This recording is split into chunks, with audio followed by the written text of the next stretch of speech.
Hello बच्चों, कैसे हो आप सभी। उम्मीद करता हूँ आप सभी बढ़िया हो, अच्छे हो। तो आज हम लेके आए हैं आपके लिए नया टॉपिक जिसका नाम है रे ऑप्टिक्स। ठीक है, रे ऑप्टिक्स की बात करें तो बहुत ही इंटरेस्टिंग टॉपिक है, बहुत ही अच्छा टॉपिक है, बहुत ही मज़ा आने वाला है इस चैप्टर में, इस टॉपिक में। ठीक है, तो बात करते हैं हम रे ऑप्टिक्स की। रे, पहले तो इस वर्ड का मतलब समझते हैं। रे रे क्या होता है। रे बोलते हैं पाथ ऑफ लाइट को। Okay, path of light. एक नया वर्ड आ गया, light. What is light. Light हमने पढ़ा था EMW में, इलेक्ट्रोमैग्नेटिक वेव्स में, है ना। तो लाइट होता है क्या, electromagnetic wave. Light electromagnetic wave है, या फिर हम ये कहें कि light is that part of electromagnetic spectrum which help us to see various objects. ठीक है, जो हमें वेरियस ऑब्जेक्ट्स को देखने के लिए हमारी हेल्प करती है, उसको हम बोलते हैं लाइट, है ना। पूरा स्पेक्ट्रम नहीं लेना, सिर्फ वही स्पेक्ट्रम लेना है जिसमें हम चीज़ों को देखते हैं। ठीक है, जैसे अगर हम बात करें पूरे स्पेक्ट्रम की, हमारे पास में होता है सबसे पहले गामा रे। ठीक है, उसके बाद आता है एक्स रे। ठीक है, उसके बाद आता है हमारे पास अल्ट्रा वायलेट रे, और फिर आता है हमारे पास विजिबल रीजन जो आता है वो यहाँ आता है, विजिबल रीजन। ठीक है, उसके बाद आता है इंफ्रारेड रे, और फिर आता है माइक्रोवेव, और फिर आता है रेडियो वेव। यहाँ तक हमारे पास ये कंप्लीट इलेक्ट्रोमैग्नेटिक स्पेक्ट्रम है। इस चैप्टर में हम जो स्टडी करने वाले हैं बच्चों, वो हम यहाँ से यहाँ के बीच में करने वाले हैं। और अगर मैं बात करूँ कि कहाँ से कहाँ तक इसकी वेवलेंथ है, तो लगभग लगभग अगर हम बात करें तो ये 4000 एंगस्ट्रॉन्ग से 8000 एंगस्ट्रॉन्ग के बीच में होता है। ये लगभग अप्रॉक्सीमेट वैल्यू है, ठीक है, एग्जैक्ट नहीं है। तो लगभग इसके बीच में जो भी रीजन है, जो भी हमारे पास में यहाँ पर कलर्स, और तो मतलब हम इसी की हम बात करना चाह रहे हैं इस चैप्टर में। और इसी के बीच के रीजन को, इसी इलेक्ट्रोमैग्नेटिक वेव को हम क्या बोल पा रहे हैं, लाइट बोल पा रहे हैं। ठीक है, तो इसी को हम लाइट बोलेंगे। तो पाथ ऑफ लाइट को हम क्या बोलते हैं, रे बोलते हैं। ओके, और नेक्स्ट अगर हम बात करें ऑप्टिक्स। ऑप्टिक्स वर्ड का मतलब क्या होता है। ऑप्टिक्स का मतलब होता है स्टडी ऑफ लाइट। ऑप्टिक्स का मतलब क्या होता है, study of light. Okay, study of light हम दो चैप्टर में करेंगे। एक तो जो हम पढ़ रहे हैं रे ऑप्टिक्स, और दूसरा वेव ऑप्टिक्स। अब आप कहोगे कि सर अलग अलग चैप्टर में क्यों पढ़ाया जा रहा है, अगर स्टडी ऑफ लाइट ही है तो एक ही चैप्टर में कर सकते हैं हम। लेकिन देखो इसमें क्या होता है, अगर हम बात करें रे ऑप्टिक्स की, और दूसरा हम बात करें वेव ऑप्टिक्स की। ठीक, रे ऑप्टिक्स में हम किसकी स्टडी करते हैं, रे ऑप्टिक्स में उन ऑब्जेक्ट्स की स्टडी करते हैं जिनकी डायमेंशंस, जो लाइट है इसकी वेवलेंथ से बहुत बड़ी है। ठीक है, जैसे हम यहाँ पर बात करेंगे मिरर्स की स्टडी करेंगे। ठीक है, उसके बाद में हम लेंस की स्टडी करेंगे। ठीक है, प्रिज्म की स्टडी करेंगे, और हमारे पास में माइक्रोस्कोप, टेलीस्कोप, इन सब की स्टडी करेंगे। मतलब ये वो ऑब्जेक्ट्स है जिनको हम नेक्ड आई से देख सकते हैं। ठीक है, इनकी स्टडी करते हैं हम रे ऑप्टिक्स में। मतलब इनकी डायमेंशन जो है वो वेवलेंथ, तो लाइट की वेवलेंथ है उससे बहुत ज़्यादा है। ठीक है, वेव ऑप्टिक्स में क्या करते हैं, वेव ऑप्टिक्स में हम स्टडी करते हैं बहुत ही की, जैसे यहां पर हम पढ़ते हैं YDSC, Young's double slit experiment. Young's double slit में क्या होता है, एक छोटा सा स्लिट होता है, या छोटा सा हम कहें छेद होता है। ठीक है, तो ये इतना छोटा होता है, इसकी डायमेंशन की अगर हम बात करें तो लगभग mm में होता है, मिलीमीटर। तो हम ये कह सकते हैं कि यहाँ पर जो ऑब्जेक्ट्स हैं या फिर जिसकी भी स्टडी कर रहे हैं, वो लगभग लगभग लाइट के जो वेवलेंथ है उसके कंपेरेबल है। ठीक है, तो उसके आसपास में है, तो हम उसके लाइट के जो डायमेंशन है, लाइट की जो वेवलेंथ है और इसकी जो डायमेंशन है वो लगभग लगभग आसपास ही है। तो इनकी ऑब्जेक्ट्स की स्टडी हम यहाँ करते हैं।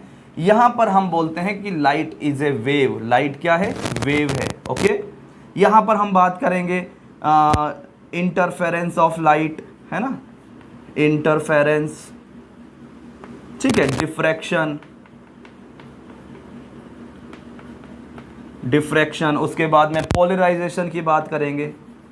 ठीक है, पोलराइजेशन, तो इन सब में हम बोलते हैं कि लाइट इज ए वेव, ठीक है। उस लाइट, इनकी डायमेंशन जो है, जो भी ऑब्जेक्ट्स है इनकी डायमेंशन जो है लगभग लाइट के डायमेंशन के बराबर है, तो वो हम वेव ऑप्टिक्स में पढ़ेंगे, ठीक है। तो अभी हम स्टार्ट कर रहे हैं रे ऑप्टिक्स। बहुत सारी बुक्स में इसको ज्योमेट्रिकल ऑप्टिक्स भी बोलते हैं, ठीक है। ज्योमेट्रिकल ऑप्टिक्स वो यही है, ठीक है, रे ऑप्टिक्स। तो चलिए स्टार्ट करते हैं रे ऑप्टिक्स।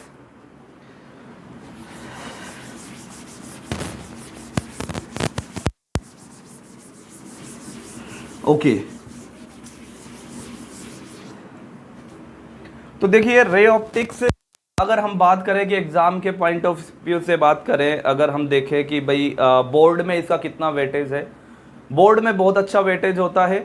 पूरी फिजिक्स का अगर हम बात करें, जैसे 12th में लगभग ये जैसे हम बोर्ड की बात करें 50 मार्क्स का एग्ज़ाम होता है, तो 7 to 8 मार्क्स का ओनली ऑप्टिक्स आता है, रे ऑप्टिक्स, और 5 to 6 मार्क्स का आता है वेव ऑप्टिक्स। तो बहुत ही अच्छा वेटेज होता है। और अगर हम बात करें जेई में, जेई मेंस में, जेई एडवांस में, तो उसमें भी मतलब ऐसे क्वेश्चंस इसमें से आते हैं कि किए जा सकते हैं। अगर हमें कॉन्सेप्ट पता है तो हम कर सकते हैं। जैसे कि हम बात करें मैकेनिक्स में ऐसा होता है कि मतलब क्वेश्चन में थोड़ा सा कॉम्प्लिकेशन डाल दिया तो ऐसा लगता है कि शायद नहीं होगा क्वेश्चन, लेकिन इसमें मतलब लिमिटेड कॉन्सेप्ट्स हैं, तो इसमें क्वेश्चंस किए जा सकते हैं, ठीक है। तो चलिए हम इसको स्टार्ट करते हैं। तो सबसे पहले हम इसमें क्या क्या स्टडी करने वाले हैं आज के लेक्चर में, तो ऐसा लग रहा है कि प्लेन मिरर ही कर पाएंगे। फिर भी अगर टाइम होगा तो हम स्फेरिकल मिरर के बारे में भी कुछ बातें डिस्कस करेंगे, ठीक है। तो चलिए स्टार्ट करते हैं आगे प्लेन मिरर। और प्लेन मिरर से पहले हम थोड़ा सा जान लेते हैं कि जैसे अभी हमने बात किया कि इलेक्ट्रोमैग्नेटिक स्पेक्ट्रम का वह पार्ट है लाइट, जिससे हम किसी ऑब्जेक्ट्स को देखते हैं। अब कैसे हैं, ठीक है। अगर मैं आपसे पूछूं कि हम किसी ऑब्जेक्ट को देख रहे हैं तो कैसे देख रहे हैं, तो आप कहोगे सर आंखों से देख रहे हैं। मेरा मतलब वो नहीं है, आंखों से देख रहे हैं ठीक है, लेकिन मान लो ये कोई ऑब्जेक्ट है, ठीक है।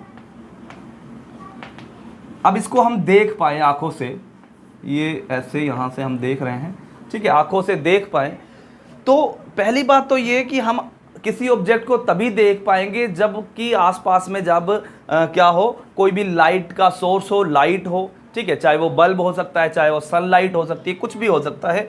अगर लाइट का सोर्स नहीं होगा तो क्या हमें कोई भी ऑब्जेक्ट दिखेगा? बिल्कुल नहीं दिखेगा, ठीक है। जैसे अगर हम बात करें कि इस रूम को बिल्कुल पैक कर दें, बंद कर दें और डार्क रूम बना दें, तो हमें यहाँ पर कोई भी ऑब्जेक्ट नहीं दिखेगा, ठीक है। तो लाइट का सोर्स होना बहुत ज़रूरी है, ठीक है। लेट सपोज यहाँ पर एक हमारे पास में लाइट सोर्स है। अब होता क्या है, लाइट सोर्स से लाइट रेज इस ऑब्जेक्ट की तरफ आ रही हैं और ऑब्जेक्ट से टकराकर रिफ्लेक्ट हो रही हैं, ठीक है।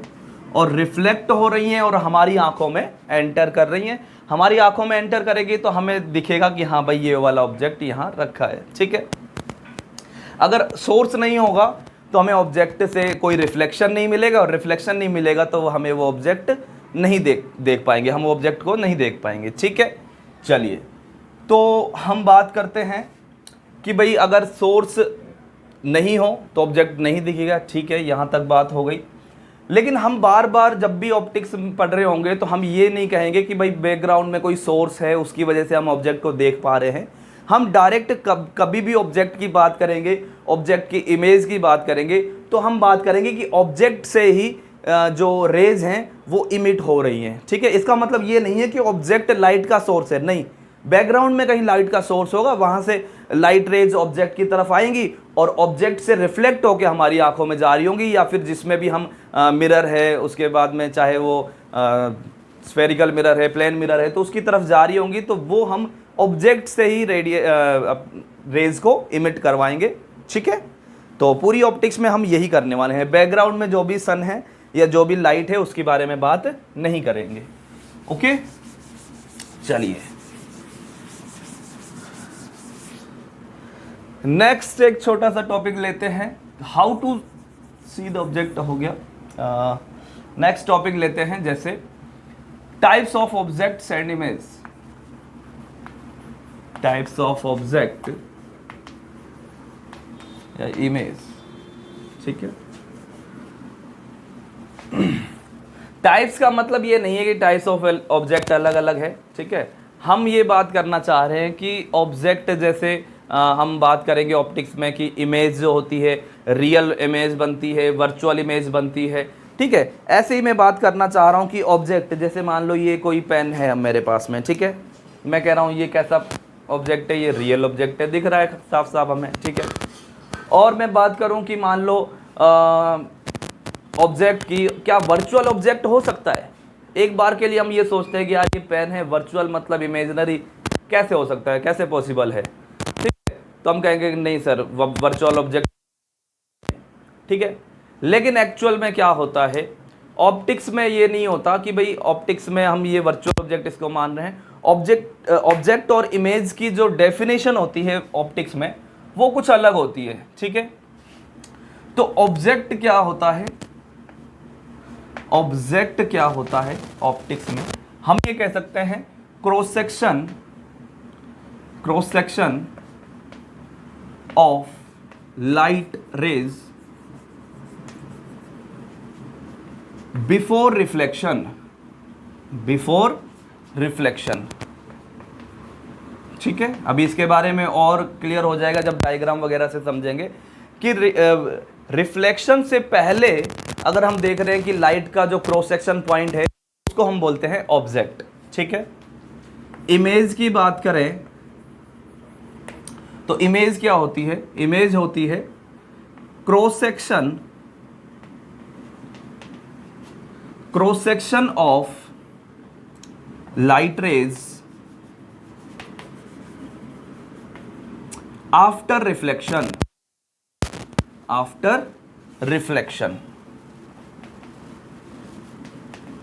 रिफ्लेक्शन के बाद अगर हम बात करें कि लाइट रेज का जो क्रॉस सेक्शन पॉइंट है उसको हम बोलते हैं इमेज, ठीक है।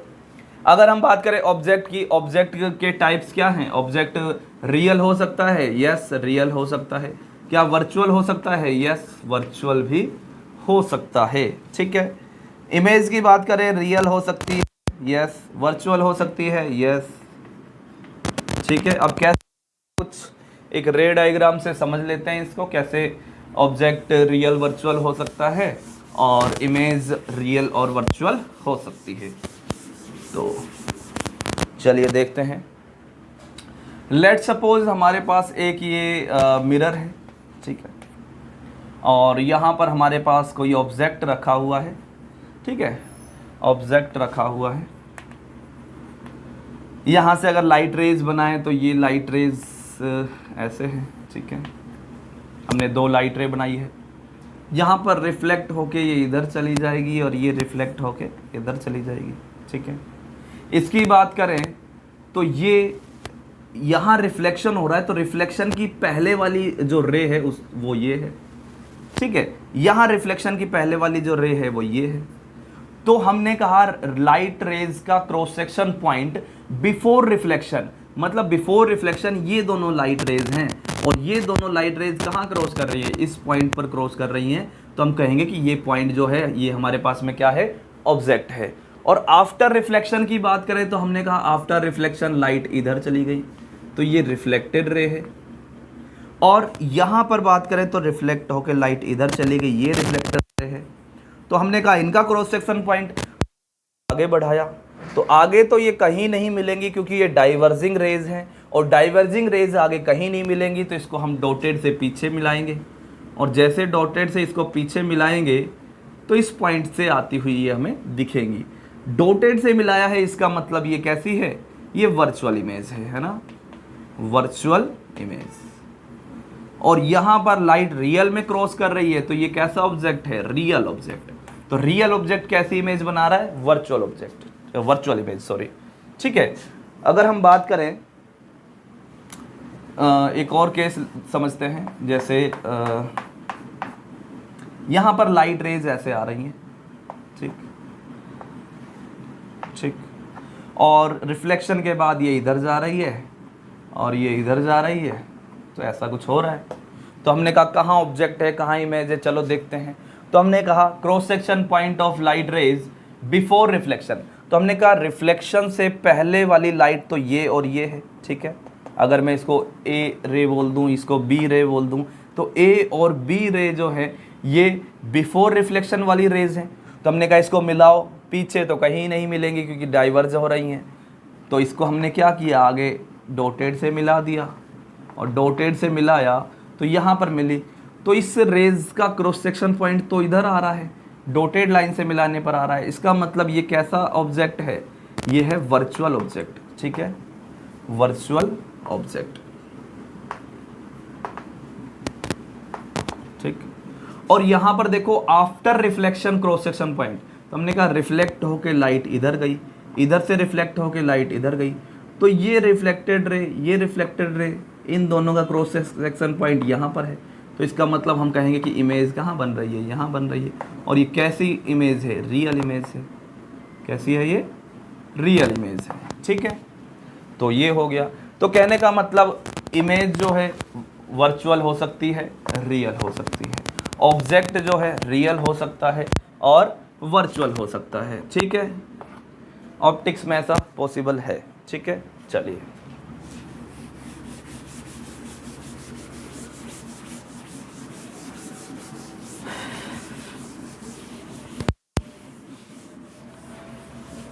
तो हमने अभी जर्नल चीज़ें सीखी हैं, ठीक है। ऐसा नहीं है कि हमने ये मिरर के बारे में हम बात करने के लिए हमने डायग्राम बनाए थे।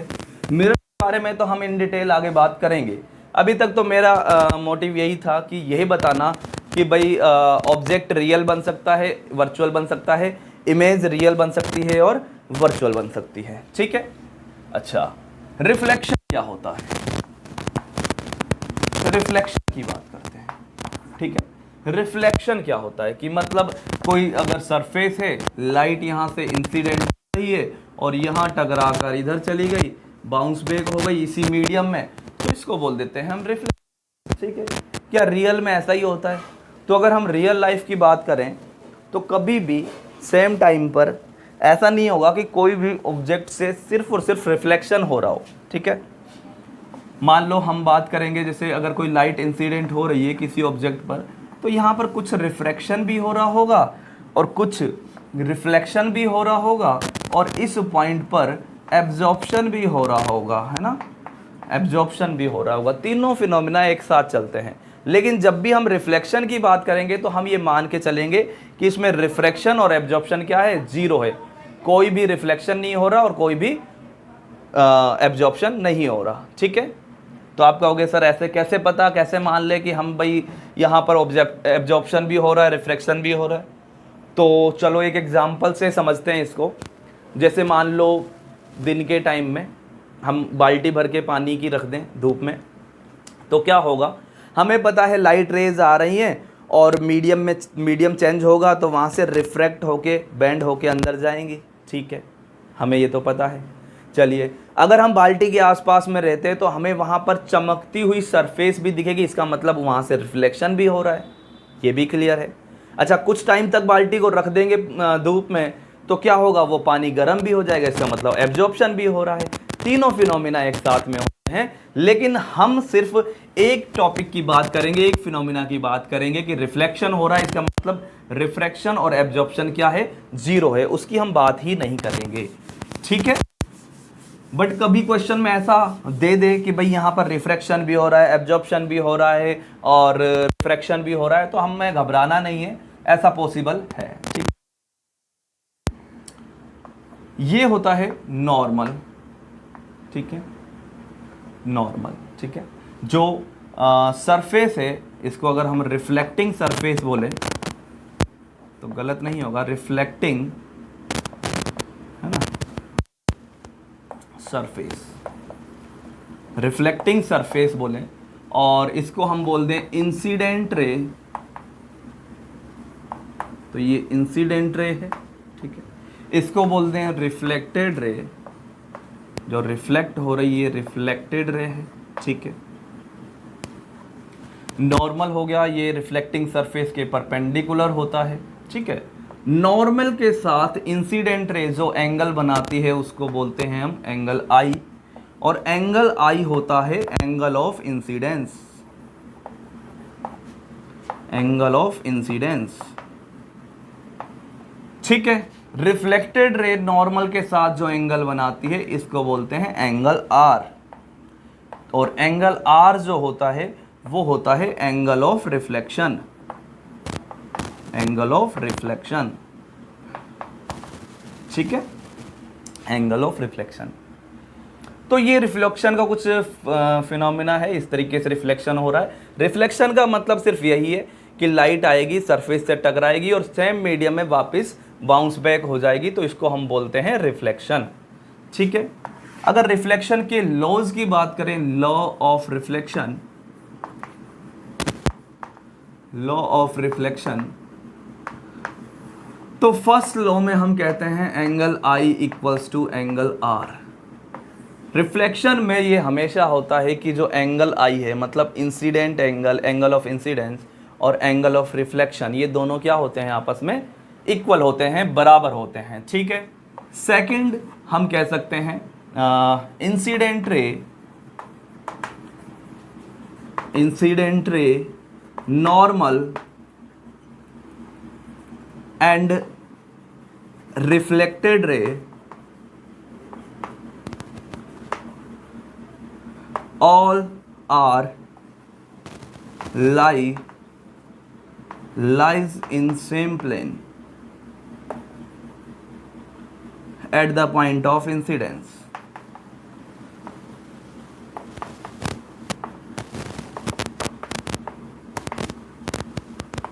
ठीक है, इंसिडेंस पॉइंट पर हम ये कहेंगे कि जो नॉर्मल है, इंसिडेंट रे है और रिफ्लेक्टेड रे है, ये एक ही तल में होंगे, एक ही प्लेन में होंगे। इसको अगर हम एग्जांपल से समझें, जैसे लेट सपोज ये हमारे पास में रिफ्लेक्टिंग सरफेस है, ठीक है। यहाँ से कोई लाइट रे इंसिडेंट हुई और यहाँ टकराई, और टकराने के बाद ये इधर जाएगी, मतलब इधर से आई और इधर गई, इधर से आएगी तो इधर जाएगी, इस तरफ से आएगी तो इस तरफ से जाएगी, जैसे बॉल टप्पा खा के जाती है ऐसे, ठीक है, जैसे बॉल टप्पा खाई और ऐसे चली गई। मतलब स्पिन नहीं होनी चाहिए, ऐसा नहीं कि सर बॉल तो टकरा के ऐसे भी चली जाती है, स्पिन वाले केस में नहीं समझ रहे, हम सीधा फेंकेंगे तो यहाँ से फेंका, टप्पा खा के इधर गई, वैसे ही लाइट जाती है टप्पा खा के और ऐसे चली जाएगी, मतलब इसको बोलते हैं रिफ्लेक्शन, ठीक है, जहाँ पर इंसिडेंट रे, नॉर्मल और रिफ्लेक्टेड रे तीनों एक ही प्लेन में होते हैं, ठीक है। तो समझ में आ गया कि बॉल का टप्पा और फिर आगे, ठीक है। आप कहोगे सर पत्थर आ गया तो बॉल इधर चली जाएगी, हम बात ही कर रहे हैं कि स्मूथ सरफेस होनी चाहिए, ठीक है, ऐसा नहीं कि पत्थर आएगा, पत्थर की बात ही नहीं है, क्योंकि स्मूथ सरफेस होगी तो इसी तरीके से ये लाइट बाउंस बैक करेगी। अच्छा, तो यहाँ से एक और कॉन्सेप्ट मैं बताना चाहूँगा। अगर मैं आपसे पूछूं कि बच्चों ये बताओ कि अगर मान लो रफ सरफेस हुई तो क्या लॉ ऑफ रिफ्लेक्शन वर्क करेगा। लेट सपोज इस टाइप की कोई सरफेस है, तो क्या हम कहें कि लॉ ऑफ रिफ्लेक्शन वर्क कर रहा है, क्योंकि यहाँ पर जो लाइट इंसिडेंट होंगी वो कोई लाइट इधर चली जाएगी और कोई इधर चली जाएगी, ठीक है, और कोई लाइट इधर चली जाएगी। तो आप कहोगे कि सर ये तो कुछ अलग सा लग रहा है कि भाई यहाँ पर एंगल आई और एंगल आर शायद इक्वल नहीं होना चाहिए, लेकिन बेटा ऐसा नहीं होता है। देखो यहाँ पर अगर हम इसको जूम करके देखें तो ये सरफेस एक कर्वेचर का पार्ट है, और कर्वेचर में नॉर्मल जो बनेगा ये वही है कि नॉर्मल के साथ जितने एंगल पर कोई इंसिडेंट रे आ रही है उतने एंगल पर ही जाएगी। मान लो यहाँ का कर्वेचर इधर है तो ये लाइट ऐसे जा रही होगी, ठीक है, क्योंकि कर्वेचर ऐसे है तो जिस एंगल पे आएगी उसी एंगल पे जाएगी। मतलब ये तो हमेशा ही है कि जिस एंगल पर लाइट इंसिडेंट हो रही है, जो इंसिडेंट एंगल है और जो रिफ्लेक्टेड एंगल है, ये दोनों हमेशा इक्वल ही आएंगे। ऐसा नहीं है कि भाई रफ सरफेस है तो ये एप्लीकेबल नहीं है, ठीक है। चलो और एग्जांपल से समझते हैं इसको। जैसे मान लो हमारे पास में एक कोई रिफ्लेक्टिंग सरफेस है और यहाँ पर कोई लाइट ऐसे आ रही है, नॉर्मल इंसिडेंस हो रहा है। मान लो नॉर्मल बनाएंगे, नॉर्मल भी यहीं पर बनेगा, ठीक है, और लाइट भी ऐसे ही आ रही है। तो नॉर्मल के ऊपर ही लाइट आ रही है, इसका मतलब अगर हम बात करें कि एंगल ऑफ इंसिडेंस की, तो हम कहेंगे ये एंगल तो क्या है, जीरो। नॉर्मल के साथ एंगल जीरो है, तो नॉर्मल के साथ एंगल जीरो है तो जिस जिस एंगल पे आएगी उसी एंगल पे वापस भी चली जाएगी, तो ऐसे वापस चली गई, तो आर भी क्या आएगा, आर भी 0 आएगा। लेकिन हम ये कहेंगे कि हमेशा आई इक्वल्स टू आर ही आएगा, ऐसा नहीं हो सकता कि आई और आर इक्वल ना हो। अच्छा, कर्वेचर की बात करें, लेट सपोज ये हमारे पास में कोई स्फेरिकल सरफेस है, ठीक है, अंदर से पॉलिश है, ठीक, यहाँ पर कोई लाइट इंसिडेंट हुई, तो अब ये कहाँ जाएगी, तो हम कहेंगे कि सर पहले तो हमें नॉर्मल पता चल जाए, तो नॉर्मल पता चल जाएगा तो हम कह देंगे कि जिस एंगल पे आ रही है उसी एंगल पे चली जाएगी। अब नॉर्मल कैसे बनता है, तो आपको पता होगा कि जो स्फेयर होता है उसका जो नॉर्मल होता है वो ऑलवेज सेंटर से पास होने वाली लाइन होती है। तो सेंटर से पास होने वाली लाइन बना दी, तो यहाँ पर जो इस इंसिडेंट एंगल होगा उसी एंगल से ये लाइट रिफ्लेक्ट होके इधर चली जाएगी, ठीक है। तो कहने का मतलब लॉ ऑफ रिफ्लेक्शन को अगर हम ये कहें कि यूनिवर्सल लॉ ऑफ रिफ्लेक्शन है, तो ये भी कहना गलत नहीं होगा, ठीक है, हमेशा एप्लीकेबल है। एंगल आई और एंगल आर क्या रहेंगे, इक्वल रहने वाले हैं, ठीक है।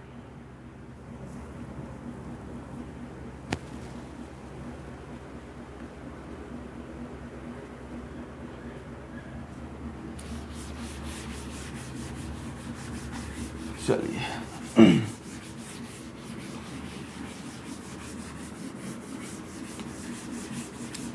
चलो इमेज फॉर्मेशन की बात करते हैं कि इमेज फॉर्मेशन हो रहा है एक मिरर में।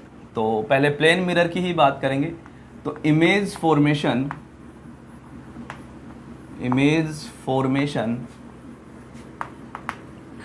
बाय प्लेन मिरर,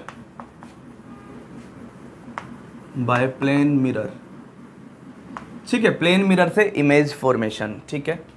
तो फर्स्ट हम बात करते हैं पॉइंट इमेज की।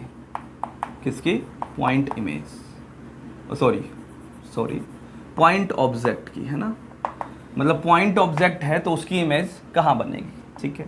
चलिए लेट सपोज ये हमारे पास में एक प्लेन मिरर है, ठीक है, और मान लेते हैं यहाँ पर एक ऑब्जेक्ट है ओ, यहाँ से कुछ डिस्टेंस पर है, ठीक है, कुछ डिस्टेंस पर है, लेट सपोज d डिस्टेंस पर है। तो इसके लिए अगर हम बनाएं कि भाई इमेज कैसे बनेगी, तो हम कहेंगे कि चलो रिफ्लेक्शन करवा देते हैं। एक हमने रे ऐसे बना दी और एक ऐसे बना दी, ठीक है। यहाँ पर नॉर्मल होगा तो जिस एंगल पर इंसिडेंट हुआ उसी एंगल पर रिफ्लेक्ट हो जाएगी रे। यहाँ पर एक नॉर्मल होगा तो ऐसे चली जाएगी, ठीक है। रिफ्लेक्टेड रेज का जो क्रॉस सेक्शन पॉइंट होगा उसको हम बोल देंगे इमेज। तो यहाँ पर वर्चुअल इमेज बन गई, ठीक है। ये तो क्लियर है, लेकिन हम क्या ये कैसे कहें कि ये d डिस्टेंस है तो ये कितनी डिस्टेंस होगी, ठीक है। एक्चुअल में ये भी d ही डिस्टेंस होगी, मतलब जितनी दूर ऑब्जेक्ट रखा होगा उतनी ही दूर मिरर से इमेज की भी डिस्टेंस आती है, ठीक है। तो आप कहोगे सर हम कैसे मान लें, आप कहें और हम मान लें, ऐसा तो नहीं हो सकता।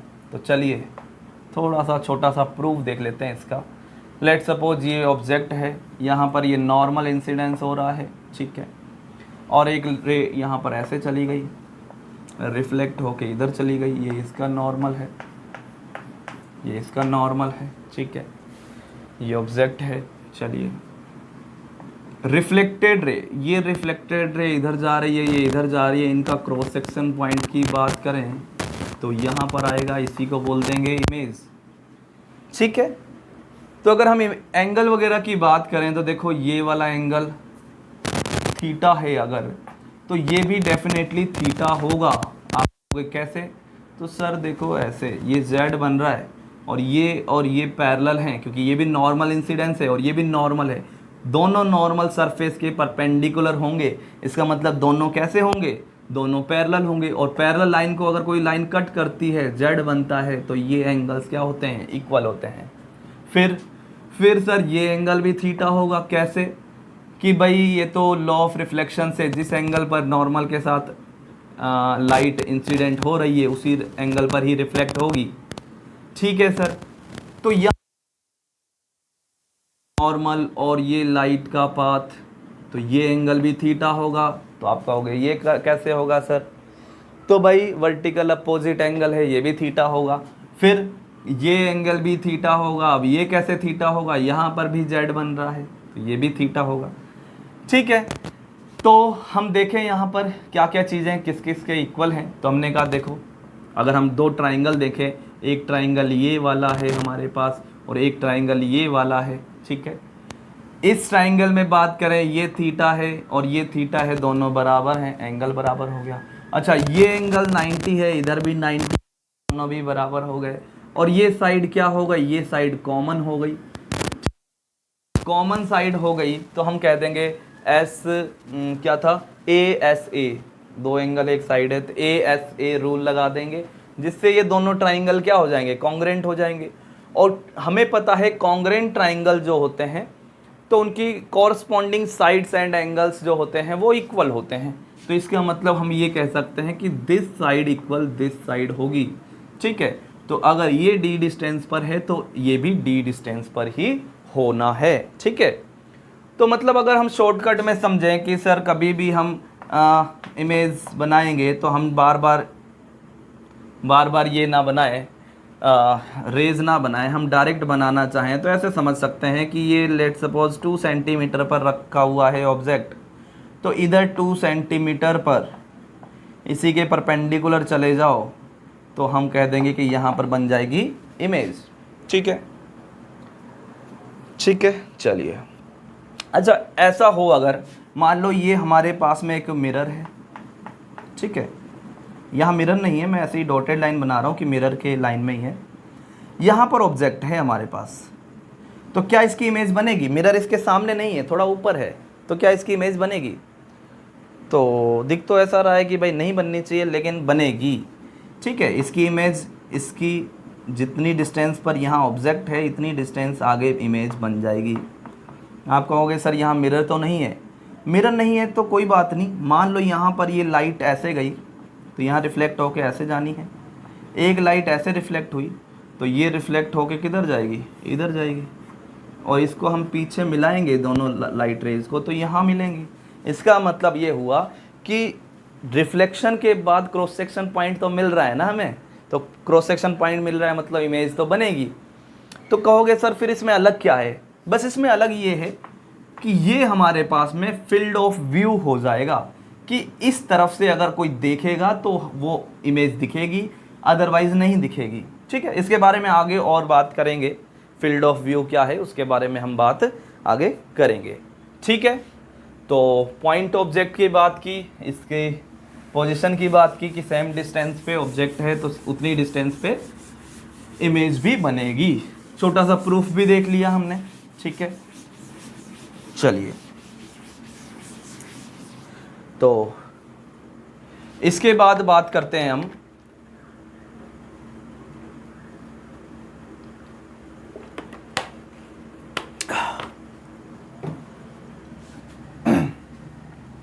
एक्सटेंडेड ऑब्जेक्ट की बात करते हैं। ठीक है, एक्सटेंडेड ऑब्जेक्ट,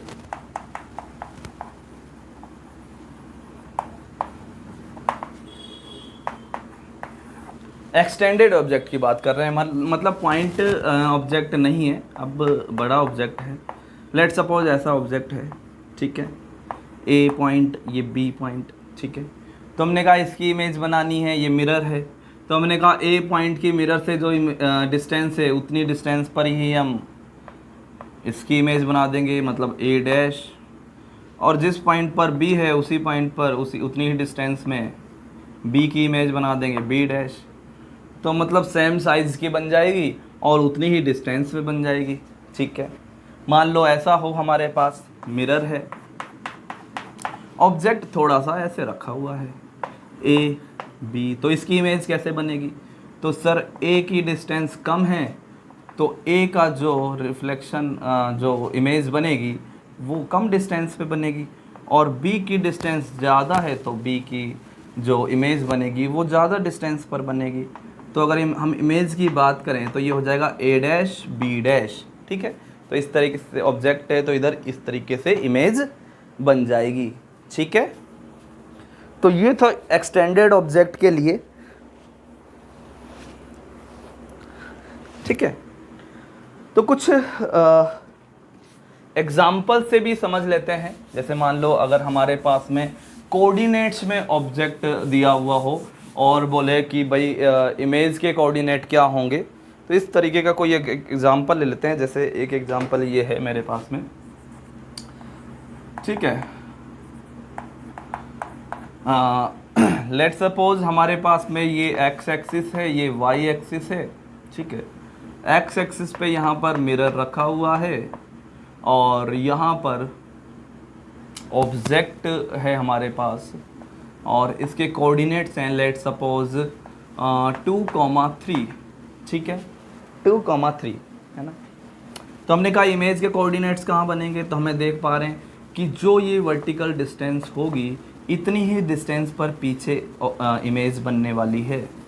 तो ये कितनी डिस्टेंस है, तो हमने कहा ये तो y में डिस्टेंस है, कितनी है 3, तो इधर ही क्या बन जाएगी 3, नीचे क्या बन जाएगी इमेज बन जाएगी, ठीक है।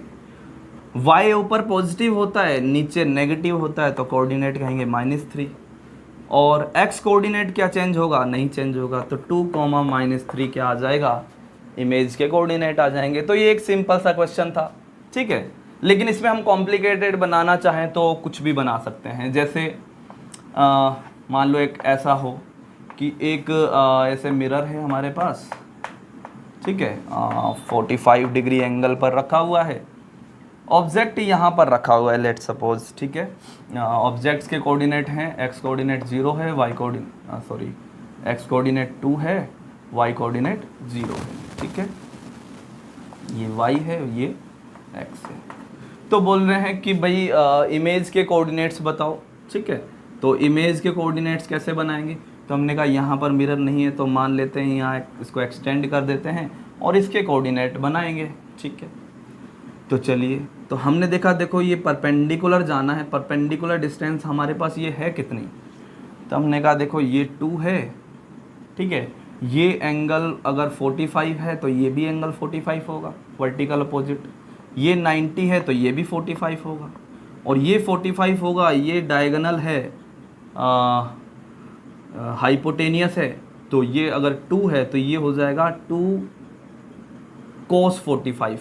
2 cos 45 कितना होता है 1/√2 और ये हो जाएगा √2, मतलब ये लेंथ आ गई वर्टिकल डिस्टेंस √2। तो √2 है, आगे भी √2 में ही इमेज बन जाएगी। तो √2 डिस्टेंस कितनी आएगी, √2 डिस्टेंस हमने पता है हमें ये तो चीज़ तो कि भाई इधर भी 45 होगा, ये भी 45, ये 90 है ही तो ये भी 45, ठीक है। तो √2 है, तो √2 इसको मान लें y कोऑर्डिनेट, तो y cos 45 जो होगा वो √2 के इक्वल होना चाहिए। तो यहाँ से y आ जाएगा क्या, √2 मल्टीप्लाई 1/cos 45, तो इसको कह सकते हैं √2, तो ये हो जाएगा 2। तो ये कोऑर्डिनेट आ गया कितना -2, सॉरी y कोऑर्डिनेट -2 है, ठीक है। हाँ, x कोऑर्डिनेट कितना है 0 है, ठीक है। तो 0, -2, 0, -2 ये कोऑर्डिनेट आ गए किसके, 0, -2 इमेज के कोऑर्डिनेट आ गए, ठीक है।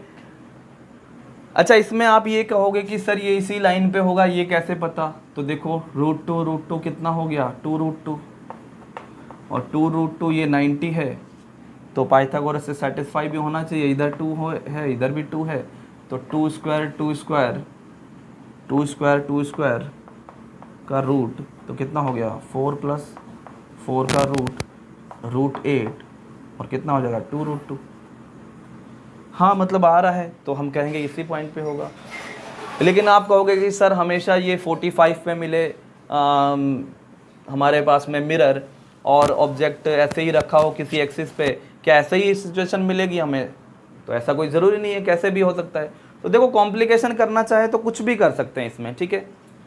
तो हम एक जर्नल सॉल्यूशन देख लेते हैं कि मान लो किसी भी कोई भी ऑब्जेक्ट है हमारे पास में x1, y1 पर, और किसी मिरर से उसकी इमेज के कोऑर्डिनेट्स देखने हों, तो हमें क्या करना होता है, ये कंप्लीट यहाँ पर मैथ्स लगानी पड़ेगी।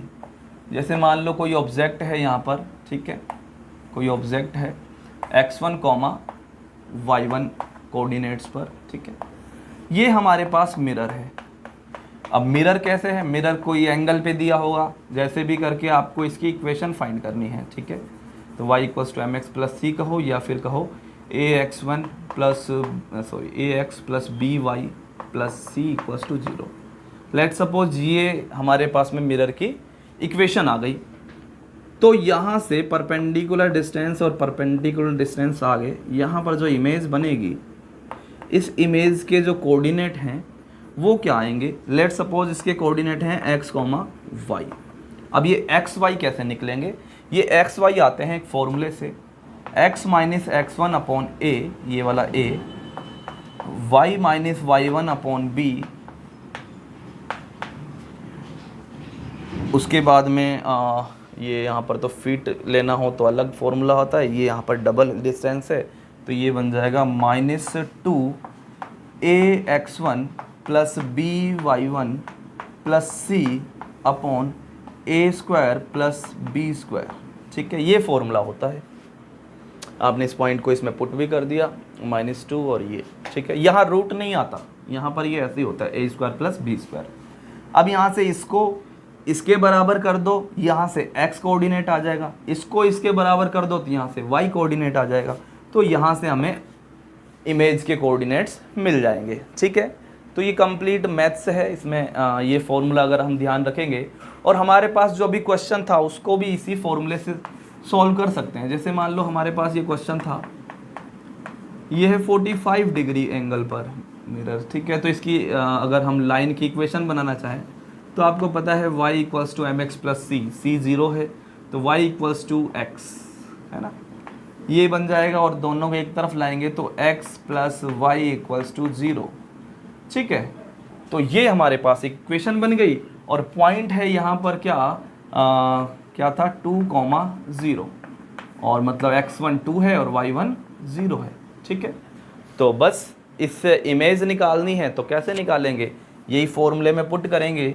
तो x माइनस x1 कितना है 2 अपॉन a मतलब x का coefficient 1 equals to y minus y1 upon y का कोऑर्डिनेट कोफिशिएंट कितना है 1 equals to -2 ax1, a means 1, x1 means 2 plus by1, तो b इसका कोफिशिएंट 1 और y1 0, तो ये 0 हो गया, और c है नहीं वो भी 0 है, अपॉन a² प्लस b², तो 1² प्लस 1² 2, ठीक।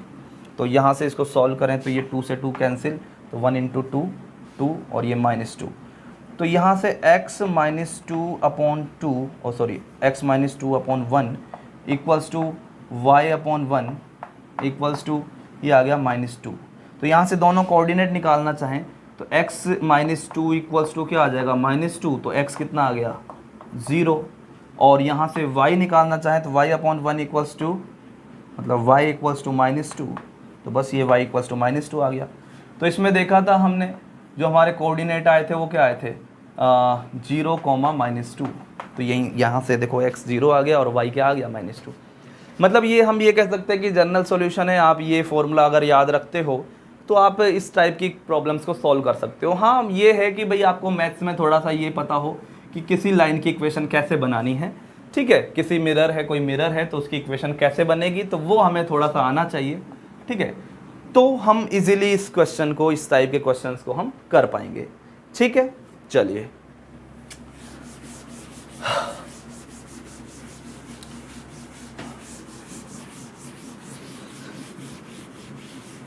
तो एक्सटेंडेड ऑब्जेक्ट का एक एग्जांपल ले लेते हैं। एक मेरे पास एग्जांपल है इसका। एग्जांपल इस तरीके से है, a boy of height h, एक बॉय है h हाइट का, wants to see his full image in a plane mirror, एक प्लेन मिरर में अपनी फुल इमेज को देखना चाहता है।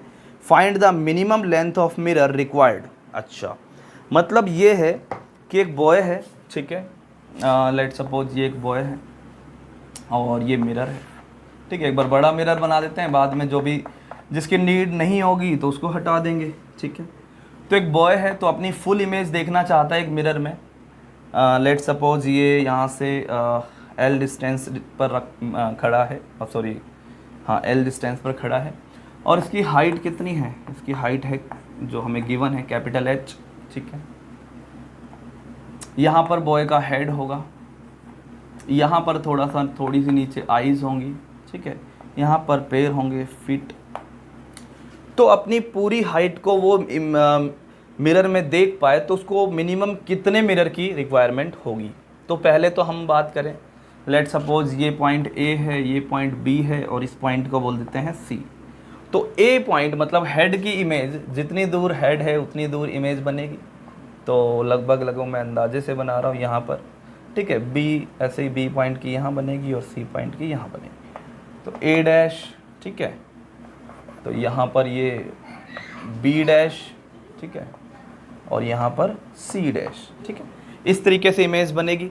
तो हमने कहा कि भाई अगर हमें हेड से आने वाली रेज रिफ्लेक्शन के बाद आइज तक पहुँच जाए और फीट से आने वाली रेज रिफ्लेक्शन से आइज तक पहुँच जाए तो बाकी मिरर की हमें रिक्वायरमेंट नहीं होगी। तो चलो देखते हैं, मान लो ये हेड से आने वाली रेज हैं, ठीक है, ये डॉटेड बनाते हैं इसको, ठीक है। थोड़ा डायग्राम चलो कोशिश करते हैं अच्छे से बनाएं, ठीक।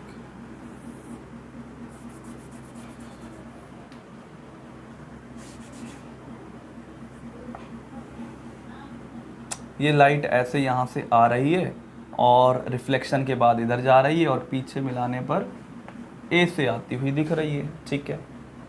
दूसरा हम कहें कि जो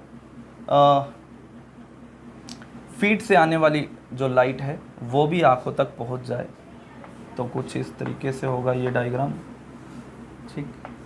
और ये यहाँ से नहीं आ रही होगी, ये यहाँ से आ रही होगी। तो हम ये कहेंगे कि फीट से आने वाली लाइट रिफ्लेक्शन से आइज तक पहुँच गई और हेड से आने वाली लाइट रिफ्लेक्शन के बाद आइज तक पहुँच गई।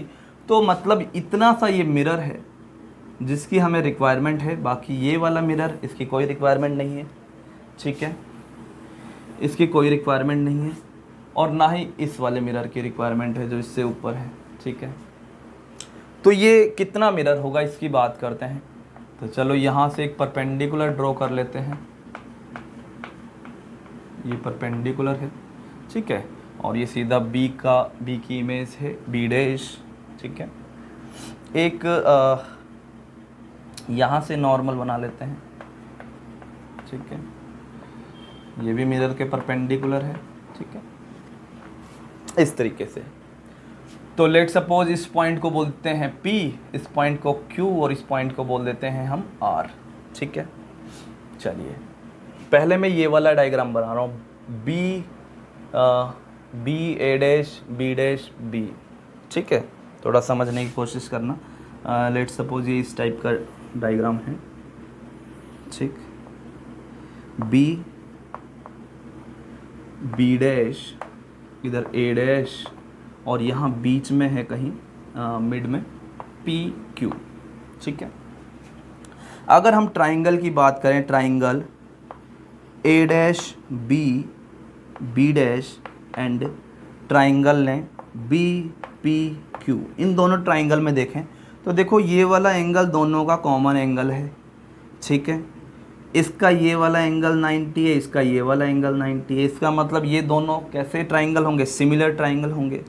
तो सिमिलर ट्राइंगल में हमें पता है साइड्स का जो रेशियो होता है वो क्या होता है, साइड्स का रेशियो इक्वल होता है। तो हम कहेंगे ये अपॉन ये, मतलब A dash B dash upon PQ ये होगा, ठीक है।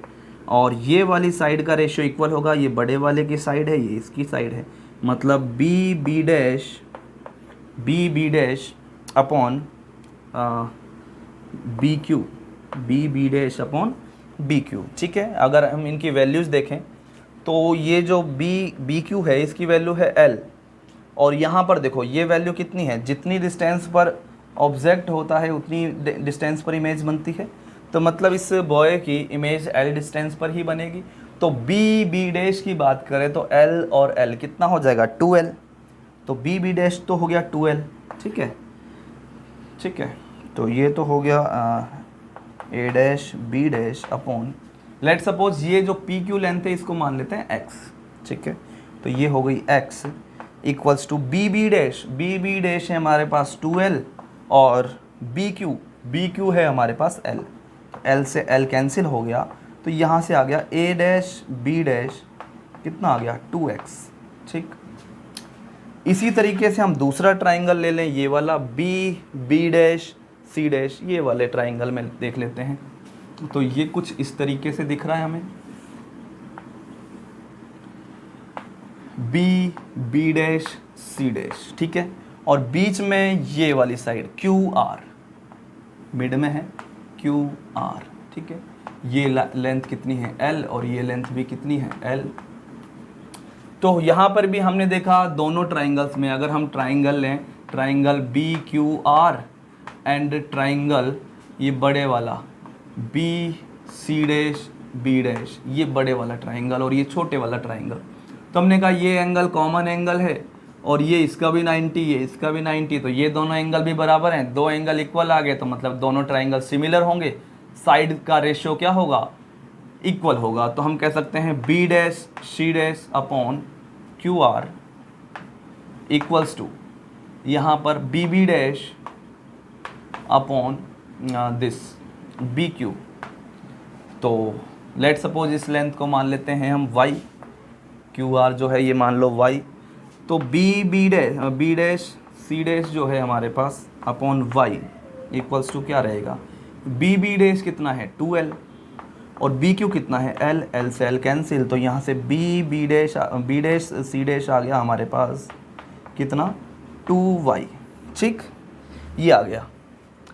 तो अगर हम बात करें लेंथ ऑफ मिरर की, तो मिरर की लेंथ कितनी है, मिरर की लेंथ है हमारे पास x प्लस वाई, ठीक है। और बॉय की लेंथ की बात करें तो लेंथ ऑफ बॉय जो है वो है हमारे पास, अगर यहाँ से देखें तो भाई ये हमारे पास ए डैश बी डैश जो हमारे पास आया है वो आया है 2x, तो ये लेंथ 2x है, और बी डैश सी डैश जो ये आया है ये हमारे पास 2y है, तो बॉय की लेंथ कितनी है 2x प्लस 2y, ठीक है। या फिर हम ये कहें कि 2 कॉमन x प्लस वाई, और x प्लस वाई क्या है लेंथ ऑफ मिरर, ठीक है, ये लेंथ ऑफ मिरर है, ठीक है। और बॉय की लेंथ कितनी गिवन है h गिवन है, ठीक है। तो x प्लस वाई मतलब लेंथ ऑफ मिरर कितना हो जाएगा h/2, तो लेंथ ऑफ मिरर जो हो जाएगा, लेंथ ऑफ मिरर रिक्वायर्ड ये कितना हो जाएगा h/2, ठीक है। तो मतलब अगर बॉय को पूरी इमेज देखनी है तो उसे h/2 मतलब खुद की हाइट की आधी हाइट का मिरर रिक्वायर होगा, ठीक है। चलिए, तो इसको एज ए थ्योरी भी आप माइंड में रख सकते हो, ठीक है।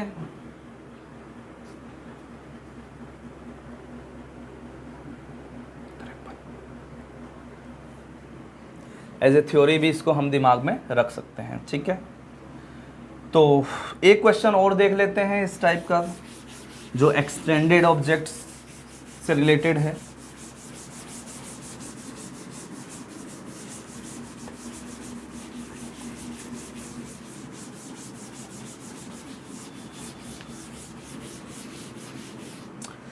चलिए, क्वेश्चन है हमारे पास में, a boy is standing Midway between A wall of height h and a plane mirror.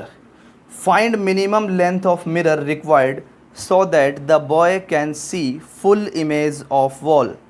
अच्छा, ये क्वेश्चन इस टाइप से है कि एक वॉल है हमारे पास, एक वॉल है, एक दीवार है, ठीक है, और एक मिरर रखा हुआ है और बॉय खड़ा है यहाँ पर, ठीक है, और ये मिड में खड़ा है, मतलब मिरर और मान लो ये लेंथ L है और ये भी L है, ठीक है, मिड में खड़ा है। तो क्वेश्चन ये है कि कितनी लेंथ की कितनी लेंथ की रिक्वायरमेंट होगी मिरर की, जिससे जो वॉल है हमें पूरी दिखाई दे। तो हमने कहा सर सिंपल है कि भाई जो वॉल से लाइट रे आ रही है वो आँखों में आनी चाहिए, और जो वॉल के फीट से आ रही है वो भी आँखों में पहुंचनी चाहिए। तो हम कहेंगे कि बस इतना सा मिरर हमें ज़रूरी होगा, इतना सा मिरर की रिक्वायरमेंट होगी, बाकी मिरर की कोई रिक्वायरमेंट नहीं होगी। ठीक है, अगर हम वॉल की इमेज का डायग्राम बनाएं तो कुछ इस तरीके से बनेगा।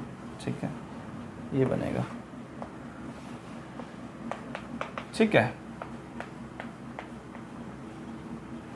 और ये वाली जो रे आ रही है ये इसके फीट से आ रही है। ठीक है, मतलब फीट से लाइट आ रही है, मतलब ऐसे रिफ्लेक्ट होके इधर ऐसे रिफ्लेक्ट होके आ रही है। ठीक है, इसको अगर हम यहाँ से एक परपेंडिकुलर ड्रॉ कर दें और इसका एक नॉर्मल ड्रॉ कर दें, सॉरी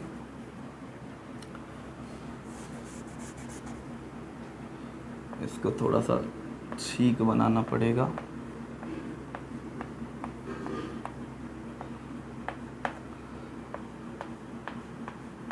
ठीक है, तो लेट सपोज ये पॉइंट है हमारे पास में ए, इसकी ये वाली इमेज है ए डैश, ये पॉइंट है बी। ठीक है, इसकी ये वाला पॉइंट है बी डैश, ये पॉइंट है सी और ये पॉइंट है सी डैश। ठीक है, और लेट सपोज ये पॉइंट है पी, ये पॉइंट है क्यू, ये पॉइंट है आर, और लेट सपोज ये वाला पॉइंट है हमारे पास एस। ऐसे ही हमने बना लिया एस पॉइंट बी एन। ठीक है, तो पहले ये वाला ट्राइंगल लेंगे। लेट सपोज ये वाला पॉइंट है ई। ठीक है, ई ए डैश बी डैश ई, ये वाला ट्राइंगल लेंगे। ठीक है, ये ई है, ये ए डैश है। ठीक है, ये बी डैश है। ठीक है, और यहाँ पर ये है पी क्यू। ठीक है, लेट सपोज ये पी क्यू लेंथ जो है ये इसको मान लेते हैं हम एक्स। ठीक, तो देखो इन दोनों ट्राइंगल्स में ट्राइंगल ई बी डैश ए डैश, ई बी डैश ए डैश, और हमारे पास दूसरा ट्राइंगल ले लेते हैं triangle E Q P, E Q P, ये वाला ट्राइंगल। दोनों ट्राइंगल में देखेंगे तो ये एंगल दोनों का है, मतलब कॉमन एंगल है, और ये एंगल इसका 90, ये एंगल इसका 90। इसका मतलब ये हुआ कि दोनों ट्राइंगल क्या हो गए, सिमिलर ट्राइंगल। मतलब हम ये कह सकते हैं कि इनके साइड्स के रेशियो क्या होंगे, इक्वल होंगे। तो हम कह सकते हैं A dash B dash upon P Q equals to E B dash upon E Q. ठीक है, E B dash upon E Q, सही है। ठीक है, तो A dash B dash upon P Q length कितनी है X, equals to E B dash, तो हमने कहा ये लेंथ एल है। अच्छा, बी डैश, यहाँ पर देखो बी पॉइंट 2L लेंथ पर है, तो ये बी डैश भी कितनी लेंथ पर होगा, 2L लेंथ पर होगा। तो मतलब ये वाली लेंथ तो हमारे पास है 2L और ये है L, तो ई बी डैश हो जाएगी हमारे पास 3L अपॉन ई क्यू है हमारे पास L, तो L से L कैंसिल, तो ए डैश बी डैश हमारे पास कितना आ गया, ये आ गया 3x। ठीक है, ऐसे ही अगर हम दूसरा ट्राइंगल लें यहाँ पर ये वाला E B dash C dash. ठीक है, ये वाला E B dash C dash, ये वाला ट्राइंगल है। ठीक है, इसमें ये यहाँ पर Q है और ये यहाँ पर पॉइंट है R। ठीक है, और इस लेंथ को मान लेते हैं y। ठीक है, ये लेंथ यहाँ पर L है और ये वाली लेंथ है 2L। ठीक, तो वही इन दोनों ट्राइंगल्स में देखेंगे तो ये कॉमन एंगल और ये क्या है, दोनों 90। तो हम कहेंगे कि साइड्स का रेशियो जो होगा वो इक्वल होगा। तो B dash C dash upon Q R equals to हो जाएगा ये E B dash upon E Q. B dash C dash जो होगा वो क्या आएगा, upon Q R, sorry upon Q R कितना है, क्यू आर तो वाई है। ठीक है, ई बी डैश कितना आएगा, L और 2L 3L, और ई क्यू कितना है L से L कैंसिल, तो बी डैश सी डैश कितना आ गया 3y। ठीक है, मतलब ये आ गया हमारे पास 3x और ये आ गया 3y। ठीक, तो हम बात करें हाइट ऑफ वॉल की, हाइट ऑफ वॉल की हाइट क्या हो जाएगी, हम कहेंगे कि ये 3x और 3y, 3x प्लस 3y। ठीक है, और इसको अगर हम कहें हाइट ऑफ वॉल कितना है, हमारे पास गिवन है h, तो ये हो जाएगा क्या 3x plus Y equals to h, और x प्लस वाई क्या है h/3, और x प्लस वाई क्या है यहाँ पर, x प्लस वाई है हमारे पास लेंथ ऑफ मिरर, जो यहाँ से यहाँ तक है, ये x है और ये y है। ठीक है, तो मतलब x ऑफ y हमारे पास में मिरर की लेंथ है, तो length of mirror required, length of mirror required कितना आ गया, मिरर रिक्वायर्ड ये कितना आ गया x प्लस वाई, और वो कितना है h/3, मतलब वॉल की लेंथ का 1/3 है हमारे पास में क्या, लेंथ ऑफ मिरर। ठीक है, तो मिड में अगर कोई बंदा खड़ा है, मिड में कोई बॉय खड़ा है, तो h/3 लेंथ का उसे मिरर की होगा, मिरर की रिक्वायरमेंट होगी पूरी वॉल को देखने के लिए। अगर थोड़ा बहुत इधर उधर हो तो फिर चेंज हो जाएगा सारा, दोबारा ये इसी तरीके से देखना पड़ेगा हमें। ठीक है, तो आज का लेक्चर इतना ही करेंगे। ठीक है, थैंक यू सो मच।